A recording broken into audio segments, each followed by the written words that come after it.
You're listening to She's the Business podcast. Are most of the referrals that you receive accidental, as in they just come in various times from your network of family, friends, or other people that you maybe have a relationship with online in some way?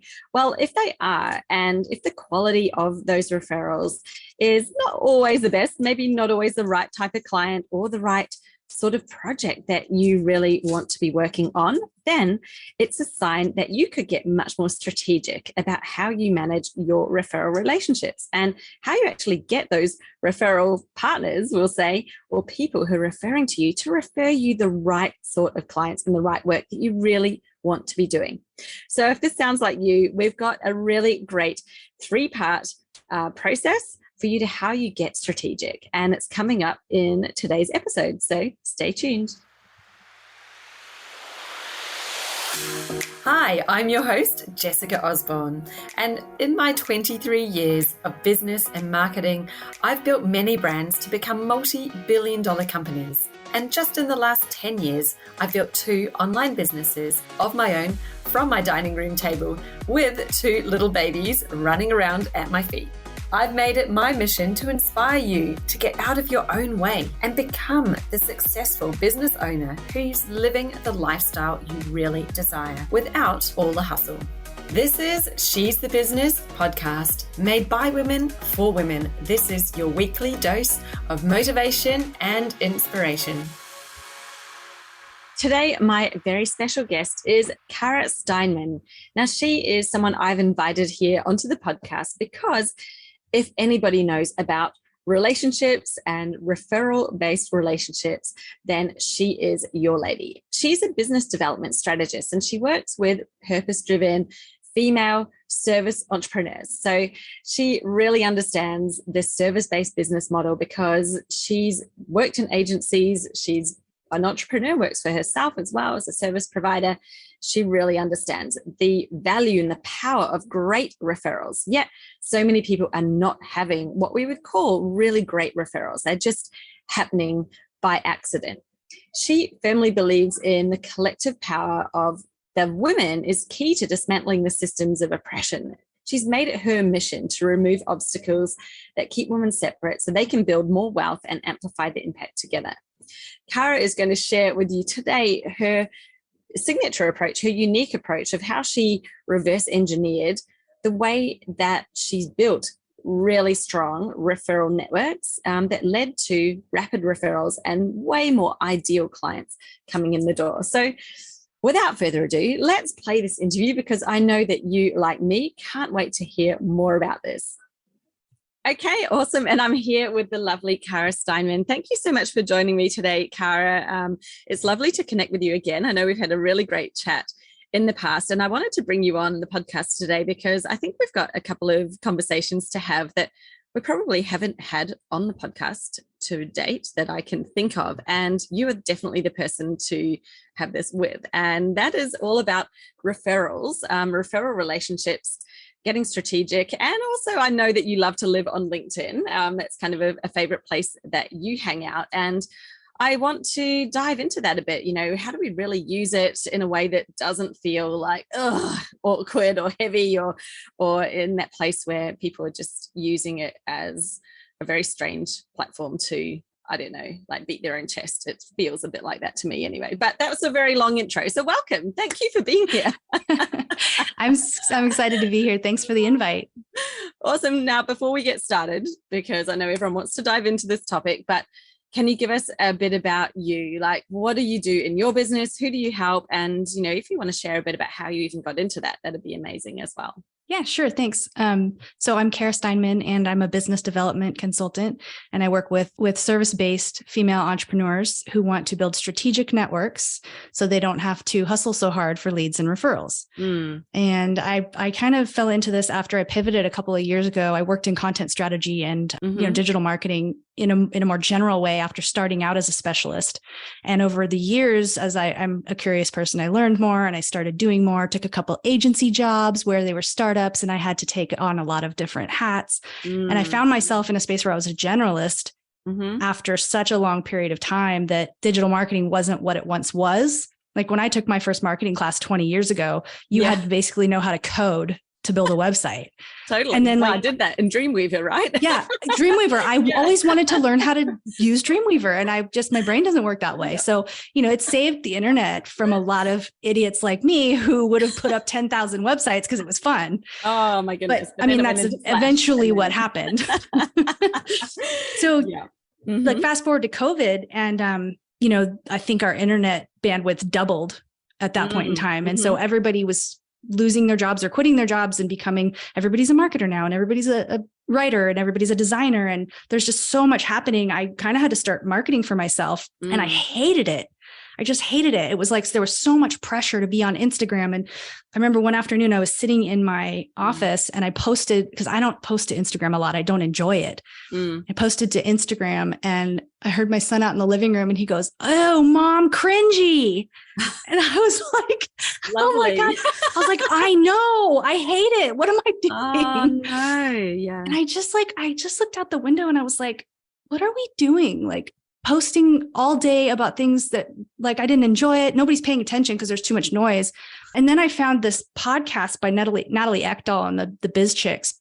She's got the Biz Chicks podcast, and she's talking about relationship marketing and how valuable it is to be a service-based entrepreneur and get referrals to do relationship marketing. And it occurred to me that I had not even had a website for the first 10 years I was working in marketing, because I was very niche, very specialized. I did fitness content marketing.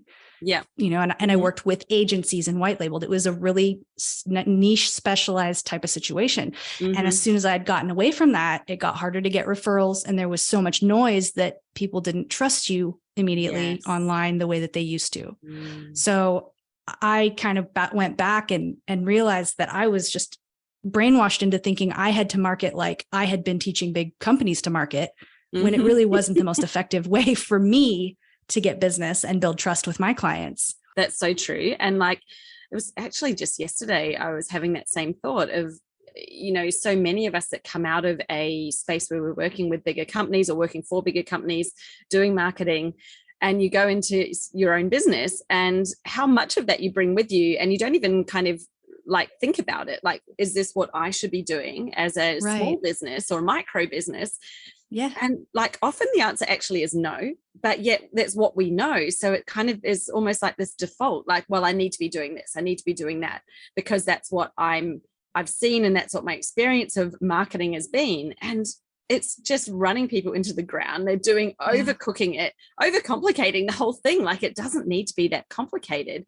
Plus, there's this whole thing you just mentioned about niching, and the big companies, they don't need to, because they've grown to that size, right? And yeah, I mean, if you're Coca-Cola, I mean, you do what you want to do. You're Coca-Cola. Yeah. But if but so I had gotten away from my specialty, but I also had disconnected from my network.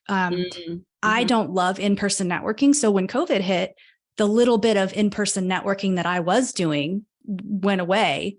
Yeah. And I kind of really didn't know what to do. Yeah. And so I ended up creating a community online. Once I realized that I needed to double down on relationships, I created a community online called the Ravel Collective. And I put all the people that I wanted to connect with regularly, all the women that share my core values and are service entrepreneurs that I wanted to network. I put them in this community. I invited them in and I said, come hang out with me here. This is a container where we can learn how to specialize in niche and refer one another and have community as well. And that was like the best thing I ever did. I can't believe like what an amazing community it turned into, kind of on accident. Like one of my members attributes 90% of her revenue last year to referrals from inside that community. Wow. That's so great. And, something that I think is really important, and I'm hoping that you're going to touch on this today, is, intentional referral relationships as opposed to referrals, because there's a huge difference. And, I often find I'm working with people who are like, oh, a lot of my business is referral based, but they're not leading this relationship. They haven't done anything. They're just sort of getting random bits and bobs coming in from, family, friends, like networks and all of this stuff. And to be fair, the quality is not great, because it's not really being led or being directed by the person. It's just kind of coming in by osmosis. And so you're getting in this place where where you probably found yourself when you like went online and, you know, sort of lost that niching specialty. People don't really know what it is you do. They're like, oh, marketing, you need someone with marketing. I think I know someone that does marketing. And then they like refer you in, and it's like, wow, that fit is not a great fit, but yes, you could do it. Yes, you can help that client. And you end up taking on all these clients that aren't really the right fit for you. They're not great. And that's what I call referrals by accident.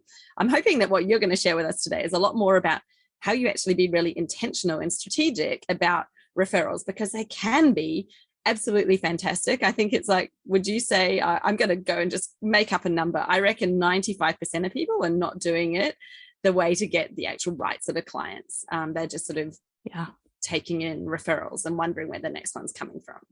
Yeah, I think you're right. And I did put together a framework. One of the gals in my community was like, I want to do relationship marketing. And I was like, well, that's what we're here for.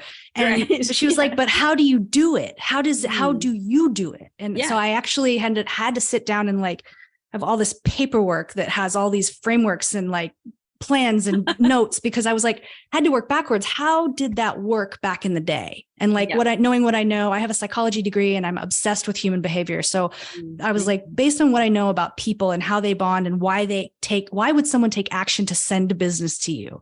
So like, I kind of put that together and reverse engineered it and came up with this framework that I'm calling the Rapid Referrals Referrals Roadmap. Okay. Maybe too many R's. We'll try that. I like the alliteration. It's great. And I know I love an alliteration, so I have to, that's how it's going to be. But it's got the 3 C's, because like you said, the accidental, that's where I kind of found myself. I had like a coffee guy and an exporter guy. And at one point I had they're lovely people and I love them, which is why I think I ended up, they're an organic bedding company. And I think I was answering their customer service line at one point because they asked me to, and I loved them so much. And I'm like, what am I doing? This is so far off of what I should be doing right now. And it's a recipe for burnout and for just hating your business, which is like not a good thing if you're unemployable like me, or if you just really have to be independent and you want to be an entrepreneur. So yes, you can absolutely be strategic about it. And it's so easy. So I'll just jump into it and I'll tell you how it works. Yeah, do that. So it's the 3 C's of rapid referrals, right? The 3 C's of relationship marketing, and it's clarity. It's clarity. You have to be clear on what you do and who you do it for. And that's going to evolve all the time. This framework's in a circle, so it's iterative. And it really starts with being clear on who you are, what you do best, who you do it for, and why. Like the why is really important, because I don't think of referral partners as referral partners. I think of them as allies. Like we are on the same side on a mission to go change something in the world. Like if you're not in business right now, trying to do something to change and make something in the world better, why are you here? Yeah. Go figure that out. Like figure that out. Money. If it's easier way, just get a job. And I think the core values are a really big part, like understanding what your core values are and what drives you. Because if money does drive you, you're going to have a really hard time connecting with people who don't have that same core value. You're just not going to be motivated by the same things enough to build the kind of rapport that's required to actually send somebody business. Yeah. And I think that's a really important point as well, because when your partners have the same values as you, then it means that their audience have those same values. Exactly. That will connect with you. And I think values as marketers, you probably, like we've both no doubt been through many times with the companies sitting down going, what are the values? And they're normally like these like fluffy words that get brandished around, like we value this, we value that. But it's like, okay, let's stop with all of that, because it doesn't really mean anything. Like they're just words that you're putting in there, but what actually really matters to you? And you might only come up with 2 or 3 max. That's totally fine. And it can be as simple as something like time, like time as an entrepreneur. If this is not one of your core values, then I have to ask you, what are you doing in this place? Like time is, for so many people, a really core value, and it's so simple. And it's like, you want your time, you want your freedom, you want to be able to do the things you want to do. That is a value then. And I think that the word values gets so clouded and put in this like corporate-y space, even as entrepreneurs, we're like, what are your values for your brand? And they come up with all these words. It's like, no, but what are you actually living and breathing by? Like, what are the things that 100% matter to you that really resonate with you? Those are actually your values. It's not about these fluffy words. So you're right. We need a better name for them, like drivers. Like, what is driving you in your life? Because they're written all over your life. What I discovered when I sat down to do my own core values, because I obviously at the time was a little bit lost after, like, who am I? Where am I going? I don't even think I'm good at anything anymore. That kind of deal. But when I really sat down to look at it, it was written all over my life. Anywhere that I felt compartmentalized or angry about something or resentful, there was something offending my core values, my drivers. And when I'm really passionate about something, it's something inside of me that's driving me to feel that way. Why? Right. Exactly. So when you put that into the context of your business and you figure out how you want to transform your clients and what you want that to do for the world, then it's really easy to go out and find connections, which is the next one. So clarity and then connection. You have to connect with people. There will be probably existing people in your network who fit this bill, but your ideal referral partners are going to be either complementary service providers or shoulder niche peers who do something different than you, but for the same purpose or for the same type of client. Having that alignment with those people, it makes it easy to build rapport. And then you become invested enough in one another's success. Like it's a relationship, it's friendship. People are not going deep enough, I think. And that's a big misconception I'd like to squash, is that it's a numbers game. I had 2 or 3 great referral partners that whole time I was niche and it was working, right? And actually one of my girlfriends told me, one of my biz besties, I've known her for 25 years. And we've been kind of along the same business lines for about 15. And she told me recently that she figures in the last 10 years, 80% of her revenue has come from introductions and referrals directly from me. Wow. That's amazing. Yeah. It's quality. So they just have to make sense. Right? It's like, they have to make sense. Yeah. And I think that's the thing, something that I've seen as well is if you actually just put the time into a smaller amount and make sure that they're really good partners. Like you say, they're very aligned to you. They're aligned with values. They're aligned with audience. They're aligned with what they do so that there's a synergy there between you, and put in that time and effort to actually really support them and have something that makes it easy for them to be a great partner, make it easy for them.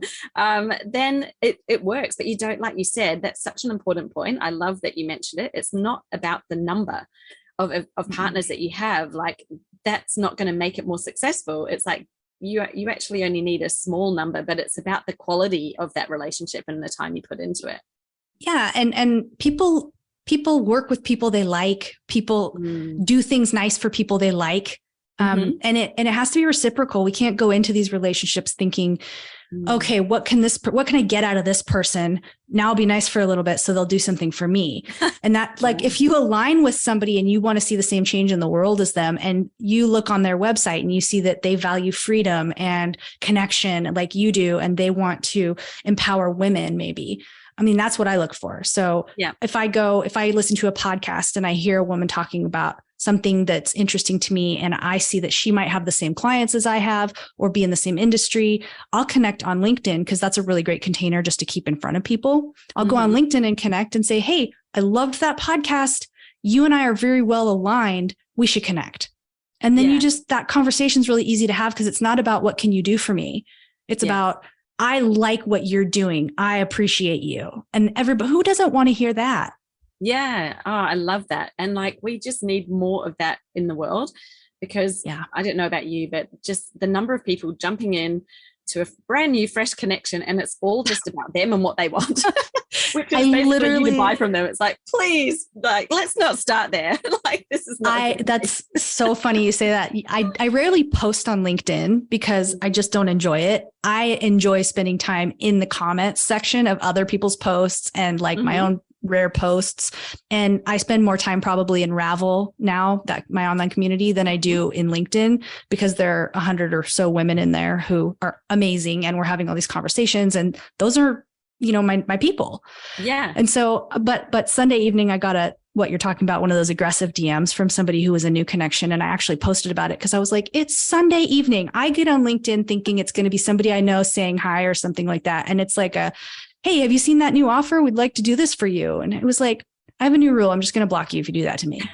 Because that's rude. Yeah. It's so hard. Like I kind of get really, what's the word? I'm not sure how to respond sometimes, because I'm like, I have not put up my hand and said that I need this. So are you now looking at my business and telling me that you think I need it based on something that you've seen? Or are you just like doing a broad brush stroke, usually templated, because like there's so many that are very, very similar. They've obviously copied it off somebody's course or whatever, and they're just sending you this. It's like, just stop and think about this for a minute. How would you feel if you got this message? Like, are you thinking, yay, I've been waiting all day for this. Amazing. Something I don't even want. I haven't said that I How did they know? Yeah. And one guy I went back to, I can't remember what I said to him, but I was like, look, mate, this is, I don't have a need for this. And it's not a great way to start a conversation by assuming that I do, because you're kind of offending me. And he's like, I said, in cold outreach is other ways, if your method is so great, why don't you use it to actually attract your clients? That's what you say that you do. But here you are in my DMs. And he goes, I've made $50 million in sales doing this. And I'm like, really? And you're in my DMs DMing a total stranger that you don't even know even wants what you have, and you're trying to tell me you make 50 million in sales? I don't think so. Like, and honestly, who are they kidding? There's no way that could be true. And at what price? Yeah. Like, he wasted your time. I think that drives me crazy. I'd like to throttle whoever's out there teaching people to do that. But again, that's maybe their jam. That's fine. I just prefer they stay out of my DMs. And that's the thing. Like, it's, I don't want to say no one should ever do it, but it's like, there's a way that you could do it and it could work, and that's fine. But I think that 90% of the people out there, they're literally just trying to jump over the whole process of the marketing piece and the relationship and going straight for the sale. Like, whoa, you wouldn't do that in any other situation in life. You wouldn't walk up to someone on the street and go, hey, will you marry me? It's like, whoa, hang on. We're like, what about the date? What about all of the other stuff that happens in between? We're so, like, as consumers, and I think even as people, we're so much more guarded these days. It takes longer to build relationships online, especially, right? So even making friends at the grocery store is a little more difficult these days, if that's the kind of thing you like to do. I'm usually have my earbud in case I see somebody I know, so I don't have to talk, because I'm exhausted from Zooming all day long. But it's harder. We used to have 7 touch points in marketing before you would build enough trust to make a sale. I heard it's like 22 recently. So think about that. If you want to attract an amazing client, because we all know how crappy clients feel. If it's just not a good fit, it's just a nightmare. We want amazing clients who appreciate our process and the good work that we do for them. And we don't want to have to convince them that we're the right person. So when somebody comes to you and says, hey, do you know somebody who can do some content writing for me? And you say, oh my God, yeah, I know this. I know Melissa. You have to talk to Melissa. She's the best. And you genuinely know that. Melissa doesn't have to work for that sale. She's getting online and they're asking, how much do you want? How much do you charge?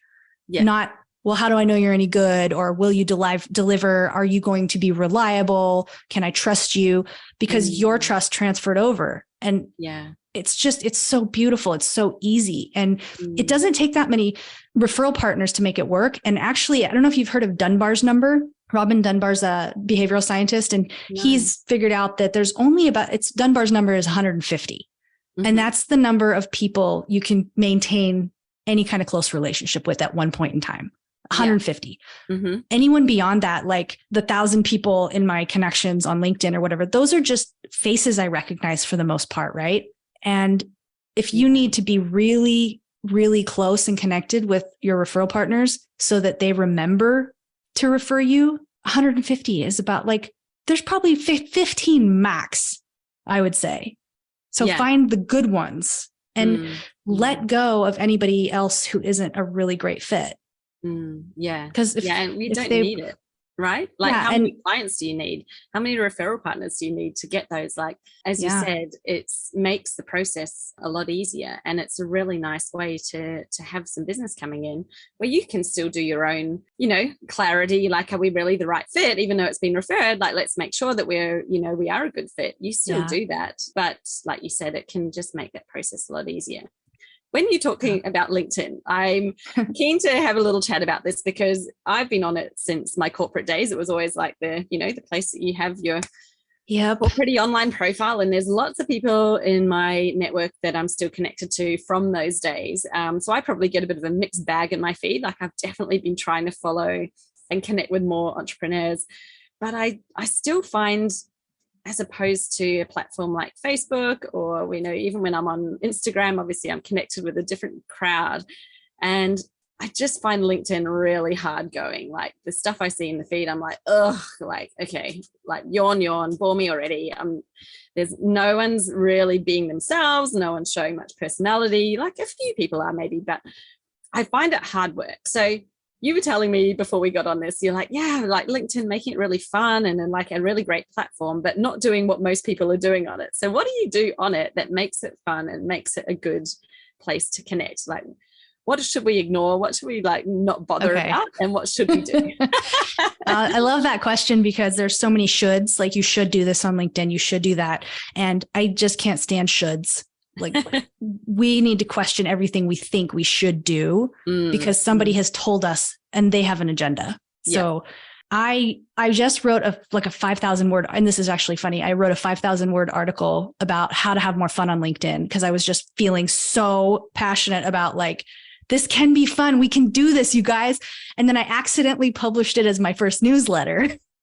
Which I don't know who sends a 5,000 word newsletter, but apparently I do. Love it. Why not? Because like, should you? Well, who's to say whether you should or not? Right? Yeah. Right. Perfect. Right there. Exact. Great example. Yeah. Maybe it works. But yeah, one of the first things, because I'm like you, I've been on LinkedIn forever. And as somebody who, went in-house and then went freelance again and went in-house and then started a business, and I bounced around trying to figure out where I'm going for a while. And I've got a lot of mixed up people on there and old bosses I don't really want to talk to, and people who turned out not to be very nice, or, foreign contacts that I accepted and then forgot about or whatever. So the first thing I did when I decided to jump back into LinkedIn was to go in and clean house. It took me like 6 hours spread over 3. And I know this doesn't sound fun, but I promise you this is it makes it so much nicer because right now LinkedIn's just a container. And like, you tell by your behavior, you tell the algorithm what you want it to serve you. And it can be different for each of us. So maybe you're, somebody really influential and you have a massive container. I don't really want a massive container. I want a small one that feels more comfortable to me. I didn't want to feel weird posting stuff that I didn't feel vulnerable enough to share with people I don't really care for anymore, or, it didn't feel good to me to post. So I had to create a container that made me feel comfortable, made me feel like I wanted to go there. I went from over 1,000 contacts to less than 500, like 420 maybe, or something like that. Mm-hmm. And it took a while, but I went down the list and I was like, would I want to talk to that person today? Do I know them? Do they care about what I care about? Yes, no, yes, no, yes, no. And now I'm more picky about who I connect with and who I follow, because that's what shows up in my feed. And when it's down to just, a handful of people that you actually want to see their content, you get to know them more, and then you care more about what they're up to, and it's more interesting to go there. And when you comment, like half the time I comment on somebody's stuff and I'm not connected with them, they'll connect. And then you have all these comments to go to respond to, or DMs that are actually DMs you want to read. And so you start wanting to go there because there's conversation that's interesting happening there and actual relationships developing. I love that. I think that sounds like a really great thing to do. And I suppose once you've cleaned up your list, your connections, then what you're seeing in the feed is actually things that you do want to be commenting on and responding to, which right now I think is probably not happening so much for me. Every now and then I see one that I do engage with, but there's so much just nonsense in mine. Yeah, that's probably the right way to then make LinkedIn feel relevant and a great space to be in. And then, like you say, that's kind of just an organic step into then people connecting with you and having a conversation in your DMs. It's not, hey, I do this. Do you want to buy my services? Which it really gets tiring. Invest a little bit. Be there. it make it a little bit more human. And I don't hang out. I probably spend maybe 10, 15 minutes, maybe 20 minutes a day on LinkedIn. Like I'm on TikTok probably more than I'm on LinkedIn just because it's entertaining. Yeah. And I don't know if we'll ever get all the stiff corporate types to loosen up enough for LinkedIn to be super, entertaining all the time, but it can be meaningful to be there if you're connected and having the right conversations with people. Right. But this actually brings us to the third leg of this framework for relationship marketing is community. We have to take things off of LinkedIn eventually. If I see someone who wrote an article or is being interviewed on a podcast and I think they're fascinating and I need to have them in my network, I'll go to LinkedIn and connect with them because that's the easiest place to get connected. Yeah. People hate email. I don't think people are as open to connecting on Facebook and Instagram as they are on LinkedIn, and they're already thinking about business. So it's a little bit more of a natural leap to make. And I just reach out and say, hey, I love what you're doing. I think you're amazing. We are well aligned. We should be connected. And 9 times out of 10, they'll connect. I'm not trying to sell them something. I'm telling them, I think you're amazing. We should be connected. And then you have the conversation and you're interested in them already. So it's natural. And then you get on a Zoom call, say, hey, we should connect. I'd love to hear more about what you're doing. And then you build that relationship really organically. And then pretty soon you find yourself, like I put everybody I wanted to stay connected with in a different container that, Ravel, which is easier for me and more fun. And I can create the kind of environment that I want to have in there. Yeah. So you can create your own community or even a text thread with 3 or 4 people or a Voxer thread with 3 or 4 people can be a really fun container to build relationships in. Yeah, that's so true. And so do you find, because I guess your framework is we're talking about the referrals and having really, really good quality ones coming from the right people. I totally get the clarity, which is really niching, right? Being really clear on what you do, who you do it for, why, so that, you've got that right alignment happening. And then the connection piece. Is the community a really strong part of that referral? Do you use like a thread or a group chat or something with your referral partners as a really key piece to how you keep that referral relationship happening, like keeping them up to date with what you're doing, or, how does it support the overall piece? It seems to be that there's an inverse relationship between how well you know someone and how niche you have to be. So I've known my friend Melissa for 25 years, almost 30 now, actually. And we know each other really, really well. So I can refer her, even if it doesn't say on her website and she hasn't told me what she's doing. If I know she's got bandwidth and I know she can do the job, I will likely refer her if she's the best person, I think, for the job. But nobody else would know that she's the right person for the job if they hadn't known her for 30 years. Yeah. So you obviously you have to have your network up to date with what you do. But I recently put together micro networks, curated micro networks inside of the group, because I do think it's important to keep things small and relevant. And, we have 100 women now, and I don't want to exclude people from being a part of this community if their values align, because as women too, we're busy doing the family thing. We've got the second shift. We've got all the unpaid mental labor that I'm rallying against right now. We're tired. We're trying to run our business, and who falls off first? Our friends, our community, the people I was really lonely for a really long time in business and didn't even realize it. And what happens, I think, when we're lonely like that is we're looking at everyone else online and it looks like they're doing everything right and we're not there yet. And when you get connected with women intimately and you build that kind of close friendship with somebody, you start to see that you're kind of all a junk show. Nobody's got it all figured out. We're all doing the best we can. Yeah. And also, how we get imposter syndrome. It's really hard to see what we're good at when it's so natural to us. But our community can reflect that back to us and say, God, you're so good at that. How do you do that? And you're like, doesn't everybody do that? So it's so good for us to be in community. So I created these micro networks.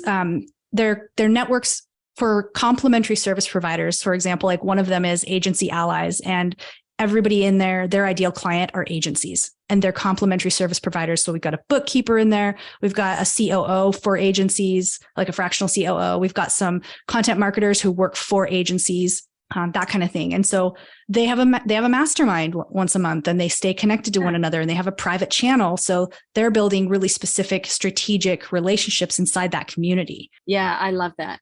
And I think that that's the thing, is that there is so much going on, and those kind of relationships do fall down, or, you know, you kind of can find yourself feeling lonely and looking at it all on your screen and not really, when you connect with someone on that more personal level, yeah, they might have lots of stuff together and be doing really well in some areas, and it's great for inspiration and motivation. But then, you know, everybody's got something that they're working on that they're like, oh, I'm really struggling with that right now. And it makes you feel a lot more human. You don't feel like you're on an island on your own on this, like, oh my goodness, it's just me who's struggling. It's like, no, everybody has stuff that they need to work through. It's not just the struggles. I mean, I think what's really interesting about Ravel that I didn't expect was that everybody's really willing to come in there and say, hey, what should I do? Like, they ask questions. It's sort of, and of course the referrals, like, I think just a couple of days ago, one of the gals came in and said, hey, I need a content writer for this project. Does anybody know somebody who knows anything about this niche? And, you know, half a dozen people tag somebody else. And what was really interesting was somebody said, oh, I know a great gal. I'll connect you if you want. And the person that posted the question came back and said, thanks so much. I'm going to check out everyone inside this community first. And then if I still need someone, I'll go with whoever's outside. So like that kind of loyalty that it breeds for referrals is really interesting. That is good, isn't it? And I think it's like, you know, the amount that you, even though you might not really know someone because you're in a bigger group, you know, in a group of 100, there might be a couple of people that you maybe chat with more than others. But it still is a form of connection, which means that you've got that little bit of recognition, and, you know them to that small degree. You're like, yeah, I've seen your name, or I might have seen a post here or there. And it does just help put you in that better place of thinking, well, I do know something about you, and you're active in here, and that leads to more trust. So the community part's really important, because in psychology, there's this thing called the mere exposure effect, which basically says the longer you're exposed to something, the more you're going to have preference for it. So when you first, it's like, have you ever heard a song on the radio for the first time and you're like, meh, turn the station, but then you hear it again and it's sort of in the background. And by the time you've heard it 3 or 4 times, you're washing the dishes, dancing, singing to it. And you're like, how did that happen? But I see it happen with people who, maybe seem to rub each other the wrong way the first time we're in a like connection call or some kind of networking call. And then I find out 6 months later that they've like gone to the Bahamas together or something like that. Wow. And I'm like, how did that happen? It's just like exposure over and over again breeds preference. And that's where you get the kind of investment in someone else that makes them willing and happy to make a referral, and they know you and they trust you. And that goes a long way.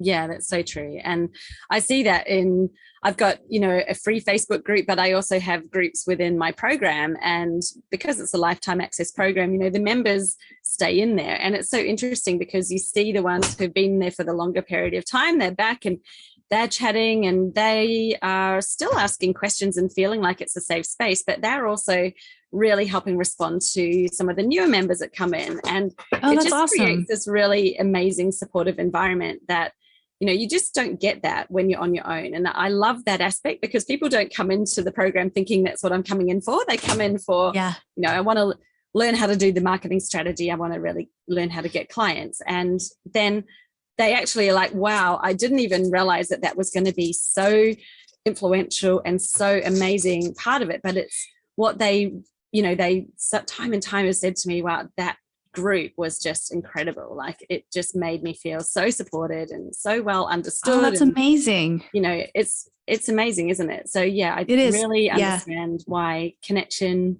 part number 3, absolutely. It really is. But what's interesting is too, that there's kind of a relationship between each of those things. So, you've kind of gone around the circle now and you're back to where community is bumping up against niche, like clarity. So that's where the referrals happen, is if you're super clear and you have someone that you're in community, quote unquote, with, like you know each other really well and you're in the same community. That can be a text thread, that can be LinkedIn, whatever. live down the street, whatever. That should result in referrals. You trust each other and they're really clear on what you do. And of course, because we were strategic with the connection part, they have access to your ideal clients or have the ability to refer you. But if you're not niched or specialized, you can have as much community as you want and they can have access. But if they don't know what you do, how are they going to tell someone to go pay you for something? Well, if you're not clear, they're not clear, right? And so right, exactly. They can't then identify, well, who should I refer this person to? I've got someone who needs help. Like, who should I send them to? And if you haven't been clear enough that they don't have that really clear vision in their mind of what you do and how you help people, they're not going to make the connection between the two dots.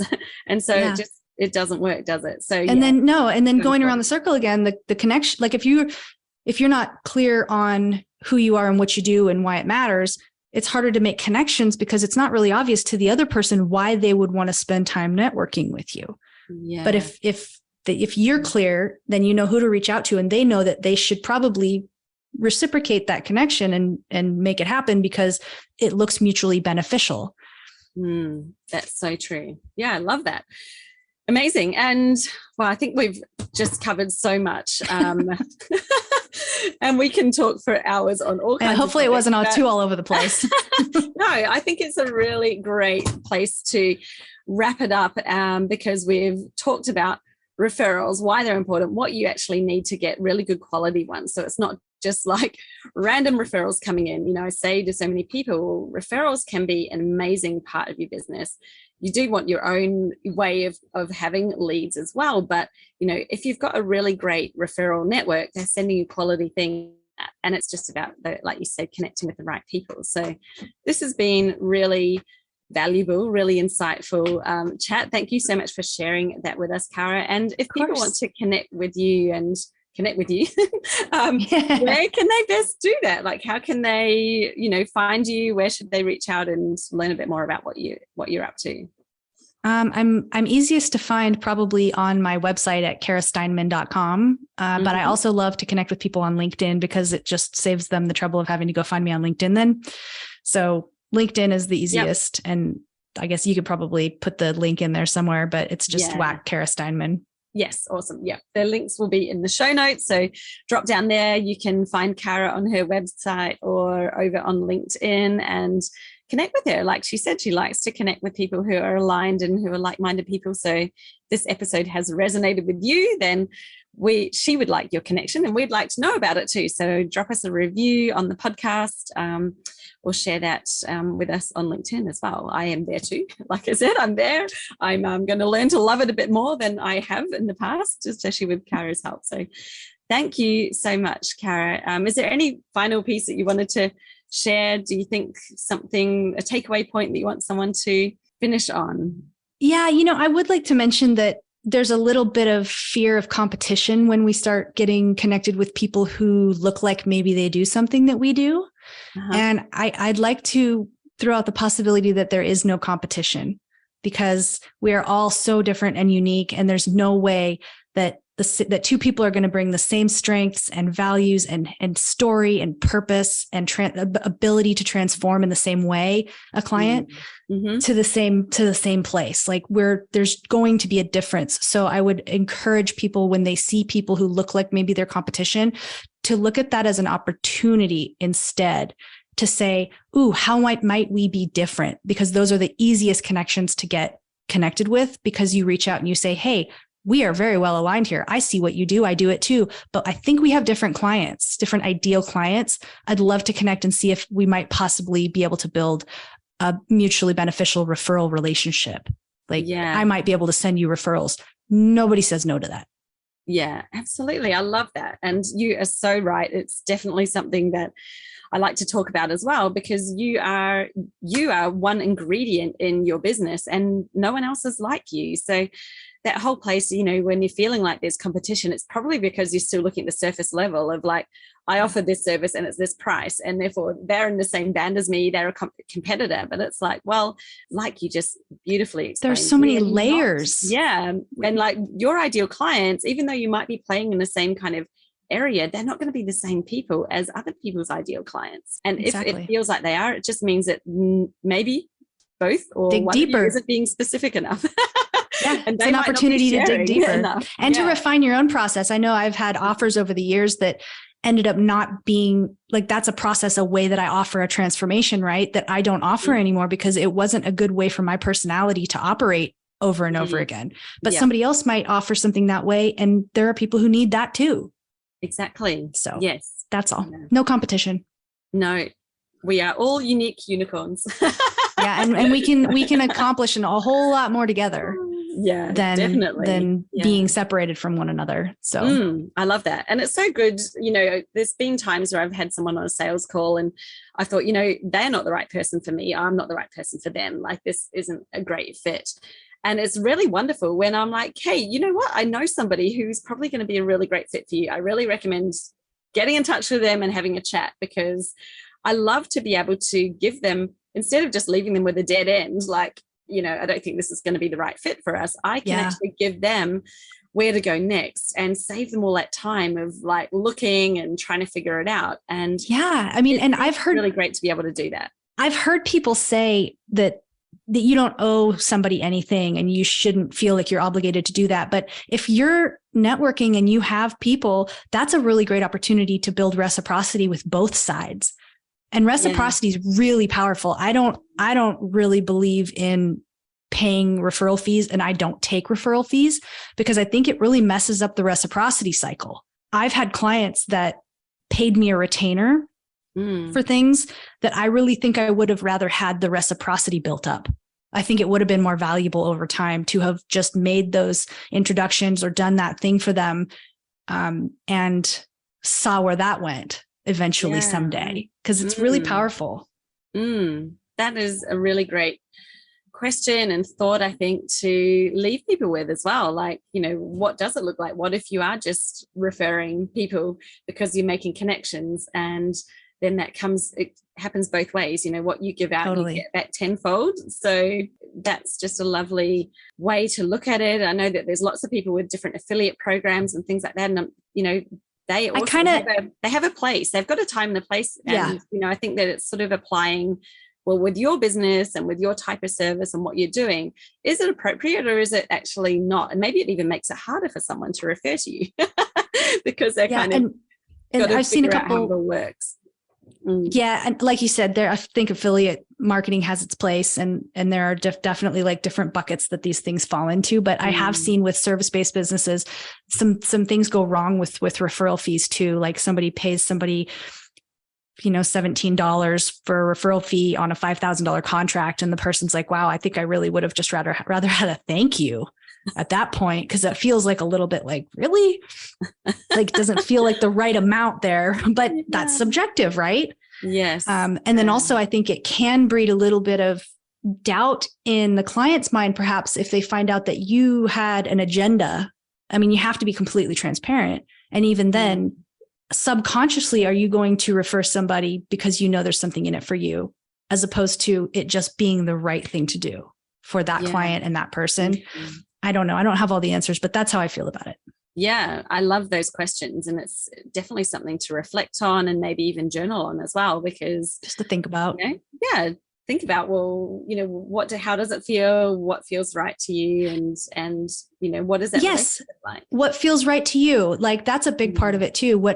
I'm not super organized. I don't like repetitive tasks. I don't like following up on things. I'm not trying to track somebody down for a referral fee either. I would rather just let it go, because it's more work for me to think about how that's going to happen later. So, what is your personality? What does your heart tell you? Yeah, there you go. And finding the way that just it works for you and is easy, because that's really that's how it should be. The more be. that we can release and let go, and and not have to stop and try to figure something out. It's really just stopping the flow of life and things happening. Isn't it? Yeah, really good. Thank you so much. I love this little extra added bonus that we've had on the end there with some really great questions. It was a lot. Stayed with us to the end. I hope that you're kind of going away going, wow, I've got a bit of journaling to do. I've got some questions to ask myself, and what might this look like for me in my business? How do I want to run relationships, and the way that I do it as well? What is the best way? So thank you. This has been great. Thank you. Thanks so much, Cara. I appreciate your time. I appreciate you being here with us. And thank you for being on She's a Business podcast. Have you ever considered just how much easier your business would feel if you had committed, ready to work with you, prospects dropping into your inbox automatically every month without you having to go looking for them?